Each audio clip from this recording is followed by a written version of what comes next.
Bulma shouts out for Cell to bring it as the small girl jumps forward ready to fight the Bugman. The girl is backed by her father, who is currently practicing using his Super Ikari form, trying to even out the power difference between himself and Cell. But Cell seemingly grew much stronger after the battle with Dabura, making it harder for Goku to keep up with his battling partner. As both Goku and Bulma disappear, Cell seemingly is able to follow them with his eyes. Goku appears first in front of his rival, throwing an uppercut aimed for Cell's chin. The bio-android is easily able to block the attack, using both hands to do so. However, when getting his attack blocked, Goku just grins, as Bulma appears behind her weird friend, kicking him in the back of the head, making Cell's world spin, and causing the strength in his arms to disappear, allowing the uppercut Cell had previously blocked to finally connect, sending the bio-droid spiralling into the ceiling. Goku hugs his daughter, telling her how much stronger she has got recently, and the girl just giggles at this, only for both to stop when they hear a scream rip through the room. Turning to the right, they see Gohan stood next to a very confused Videl. Goku and Bulma share a look of confusion while Videl asks what the hell is going on in here. As Cell pulls himself out of the roof, noticing the gravity is turned off, and likely has been for the last few minutes. Cell laughs like Goku, realising that's why Bulma was moving so fast, and he was just so caught up in the fight he hadn't realised the gravity had changed. Gohan feels sweat run down his neck as Videl turns asking who these people are. Gohan nervously introduces the girl to what's left of his family, as Goku drops down from his Super Ikari form, excited to meet her and sensing her power to be somewhat stronger than the average Earthling, but also not wanting to hurt her, just offers a handshake, saying it's nice to meet her. Videl is confused at how his hair just changed colour, or who the Bugman is, but when Goku's hair drops fully, and his hair is back to its natural state, she finally recognises him.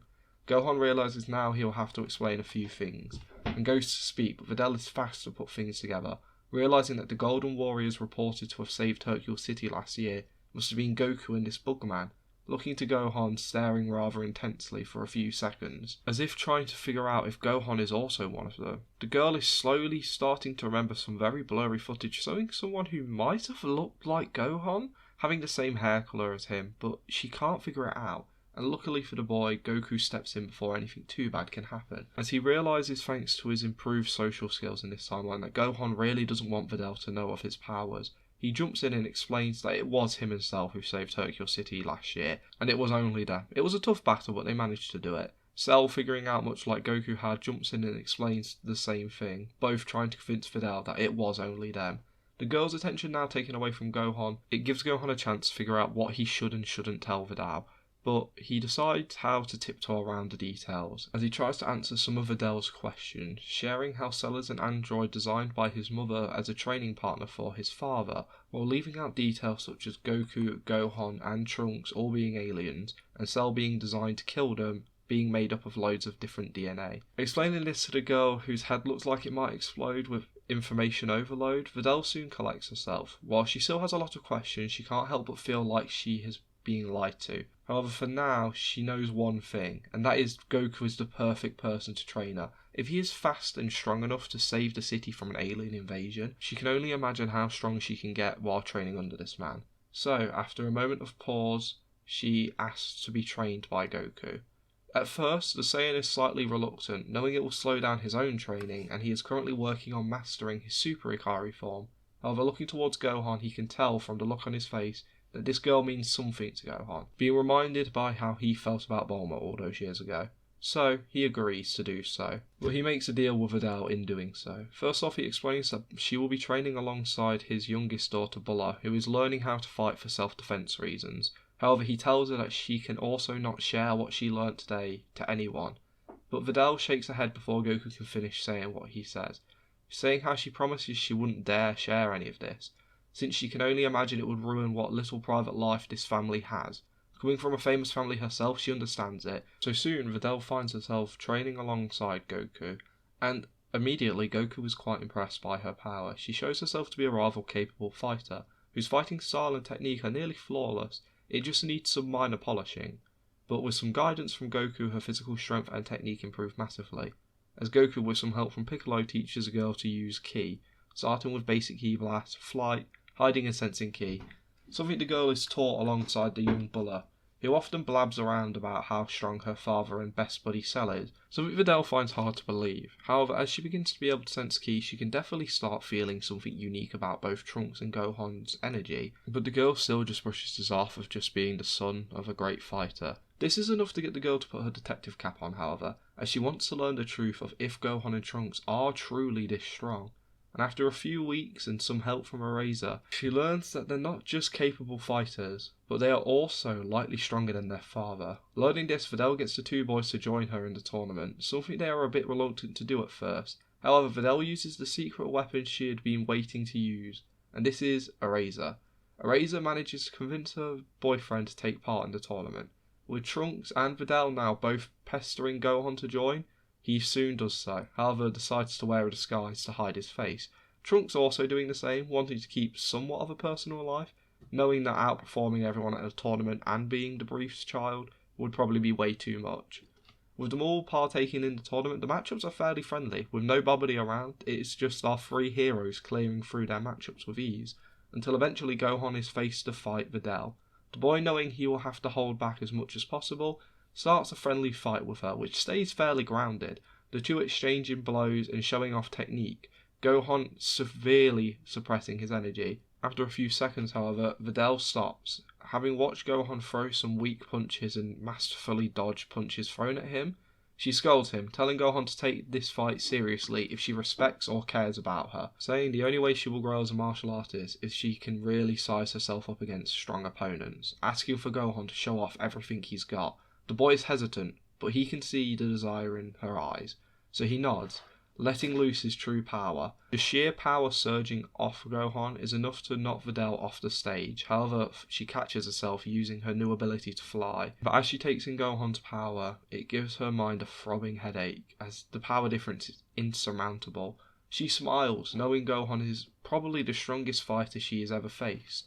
So instead, she tells Gohan he is amazing, and when this tournament is done, she wants to train alongside him under his father and learn how he got this strong. Gohan nods and Videl drops her flight, touching the ground, happy now to have a goal to strive towards, that being to try and overtake Gohan, or even just catch up with him. The final round is Gohan versus Trunks, a matchup the pair knew would happen regardless, and they have decided to not use Super Saiyan, and instead just battle using wits and technique. Both boys give it their all to try and one-up the other. The crowd cheers out in excitement, having not seen a battle of this caliber since Goku vs Piccolo.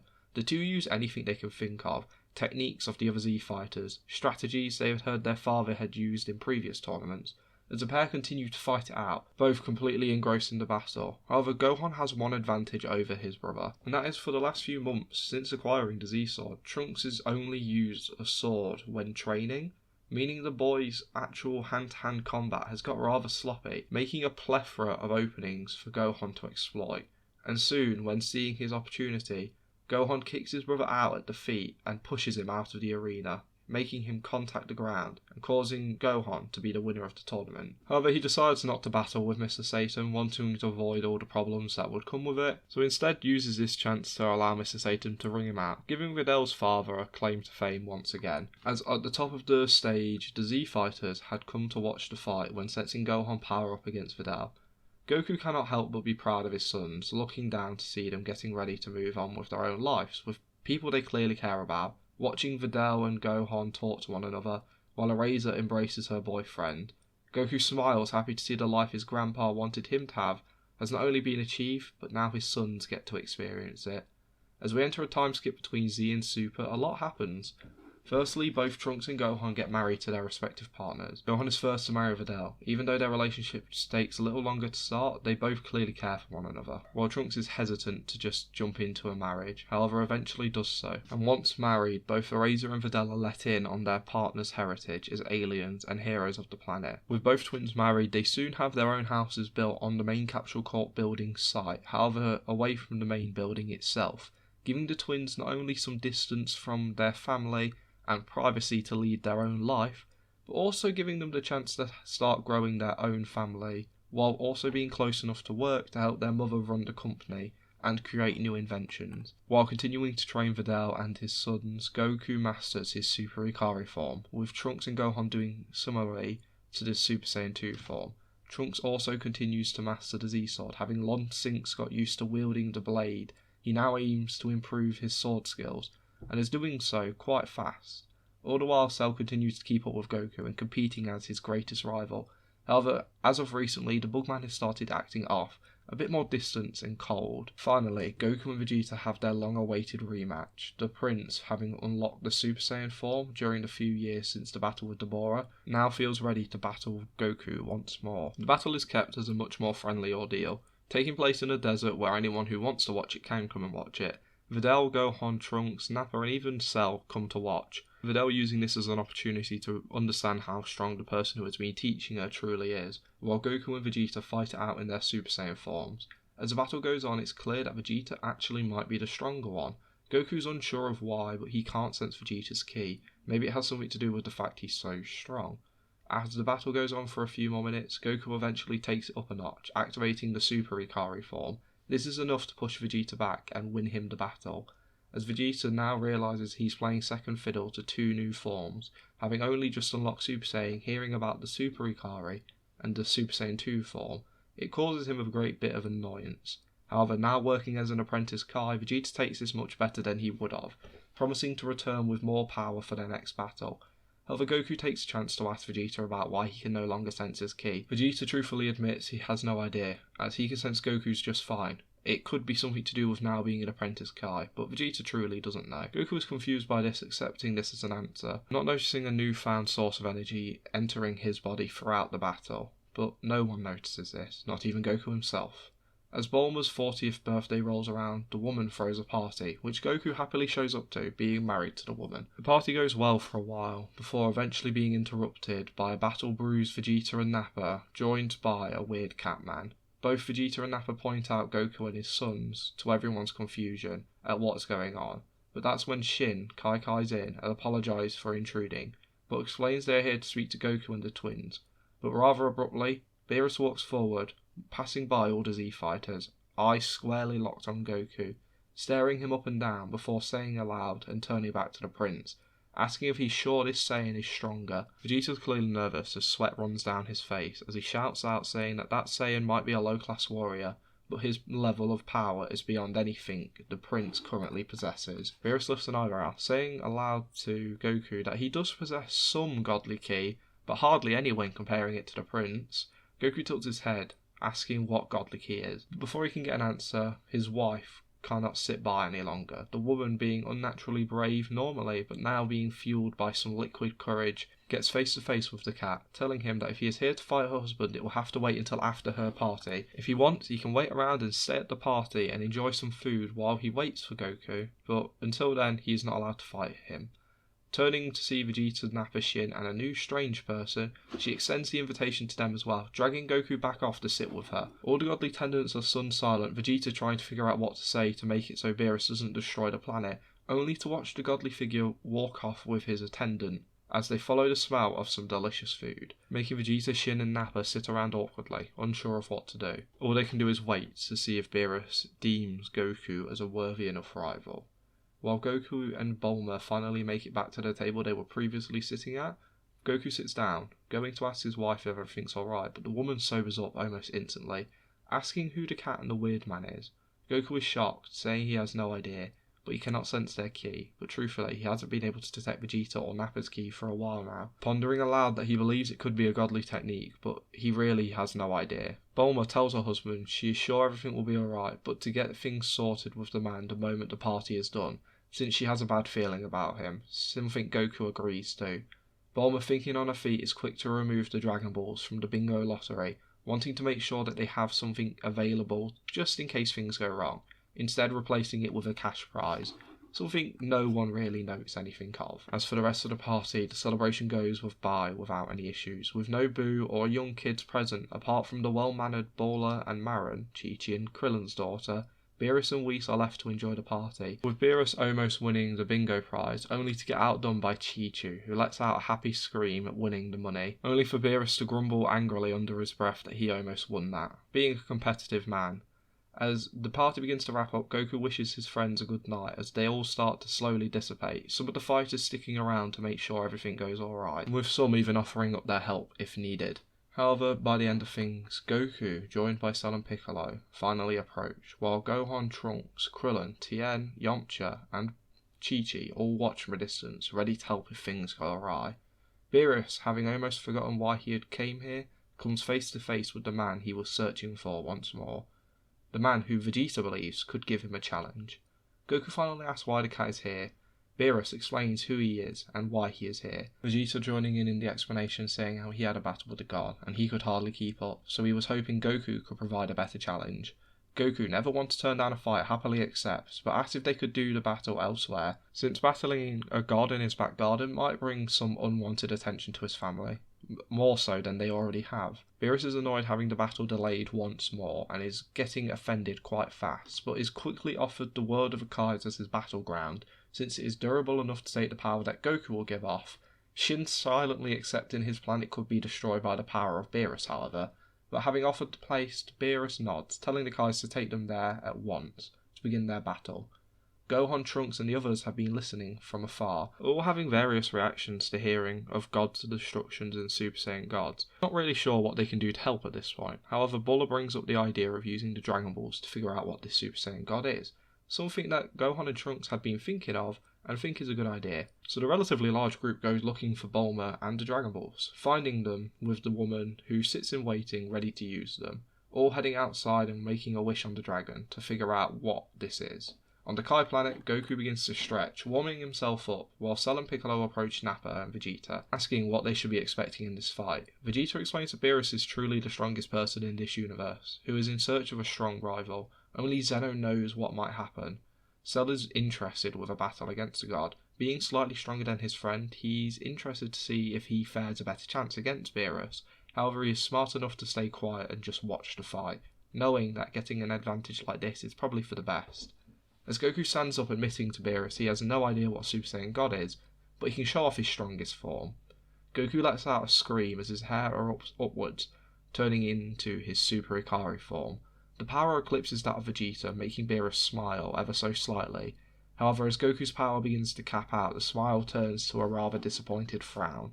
Goku jumps forward at blinding fast speeds. However, Beerus doesn't move anything but a single arm, and uses one finger to block the incoming kicks, all barrage of attacks that follow, hardly having to try. Goku, seeing this, makes some distance between himself and the god before firing off the strongest Kamehameha he can muster up, only for Beerus to counter the blast with a small finger blast. Goku is shocked but not willing to give up. However, Beerus has grown bored rather fast, and admittedly he enjoyed the food earlier, so he speaks up, saying that Goku is easily the strongest Saiyan there has ever been, probably the strongest mortal as well. But he is not what he's been searching for, and this has become hardly a worthy workout, so the god disappears from sight, as Goku looks around only to have the back of his neck chopped down by the unseen god. Goku drops out from Super Ikari and begins to plummet towards the floor. Cell is quick to move forward to catch his friend, shaking him awake as Goku wakes up rubbing the back of his neck, trying to figure out where the freight train which just hit him went. Cell laughs slightly before turning up to see Beerus, fairly disappointed. Cell helps Goku to his feet before flying up to meet Beerus' eye level. As the god is confused looking at the Bugman, Cell asks if he could have a battle against the god. He explains his origin and explains that he is actually partly Saiyan, so he could be what Beerus is searching for. Beerus is intrigued, and after a bit of push from Cell, he gives in, wanting to have a fight. As Cell and Beerus begin to battle it out in the background, Goku, having managed to start seeing straight finally, hears a voice in his head, speaking up, apologising for intruding. However, he has some useful news that two young men have gathered for him. As Trunks and Gohan explain to Goku how to make a Super Saiyan God. Hearing this, Goku looks around and realises he is a few Saiyans short. Turning to Nappa, he asks him to go get the boys from Earth and bring them here as fast as he can. Nappa nods, Kaikaing to Earth and grabs both men and brings them back, bringing the Saiyans' total count up to 5. The group, now believing they have the correct amount of Saiyans, begin to attempt the ritual on Goku. However, all this does is grab Beerus' attention and make him end his battle with Cell, as the transformation is unsuccessful. Beerus, seeing what the Saiyans are doing, asks what they are trying, as Goku explains the situation of how they are attempting to make the Super Saiyan God, but it didn't work. All of them start having their own theories, Gohan and Trunks worrying that because they aren't pure-blooded Saiyans it might not be working, Vegeta and Nappa worrying that they might not be pure-hearted, and Goku, well, Goku feels like he matches all the requirements, so he's not too worried about himself. However, he can't help but feel that the others are wrong, thinking that maybe it's something else, and Whis, having heard how the ritual works, explains that they could be one Saiyan short. After doing the math and realising that it should be 5 pure-hearted Saiyans pumping their energy into one Saiyan, they think that this is correct. So Goku turns to Cell, asking for his friend to give them a hand. However, the Bugman is weirdly against the idea. He's very fast to push it off and explain that he might not have enough DNA in him to qualify as a Saiyan, and it might not work. It would be a safer bet to go grab Bulma, something which Gohan believes would be the safer bet himself. So Shin, joined by Cell, goes to collect the girl, who is more than happy to help out. All the while Cell, on the Kai world, starts to slowly slip into the background, hanging around with Piccolo and Kibito. Cell doesn't say a word, having lost the battle against Beerus. Piccolo assumes it to be a pride thing, having been made up of his DNA and Vegeta's. Maybe his pride is getting in the way, but it's the complete opposite. Cell is actually ecstatic someone so strong like Beerus exists. Not only for the fact that it means there's more battles to be had, but it could mean to a stronger feed later. As he has this thought, however, a surge of energy erupts through the Kai world for a few seconds before disappearing, as all who cannot sense godly ki watch as the Super Saiyan God of Legend is born. Goku begins his battle with Beerus, and just to cut things short, Goku's performance here is much poorer than his canon counterpart, due to arcs being solved before villains could ever achieve their true power, and never really having super high goals such as Majin Buu, Cell, and all of that. It means that Goku is actively a bit weaker here. Plus, not being dead for 7 years does make him slightly weaker anyway. This all being said, however, the battle is still enough to scratch the cat's itch, as Beerus tells Goku to keep pushing forward and make sure he gets stronger to truly be a worthy rival, as he will return for a rematch soon. As he looks at Cell, he senses something off about the bug. He had sensed it briefly in their battle, but this is something different. It's malicious, maybe, or a hunger, he isn't sure, and frankly Beerus is too tired and full to think about it too much. Turning to Whis, telling him to take him home, the pair leave. However, Beerus can't help but think that that group of Saiyans was weird, and they have definitely grabbed his attention, telling Whis to keep a very close eye on them, as he wants to see what they can do in the future. That's where I'll leave this part. I hope everyone enjoyed this, and I still enjoy writing for this story, even if I no longer do edits throughout it. It just cuts down on production time, so I can work on other projects I'm being much more precise with, such as What If Raditz Raised Gohan, and some others you'll see going forward. Please, if you enjoyed, like and subscribe, and I hope you all have a great day and a good night, and I'll see you next time.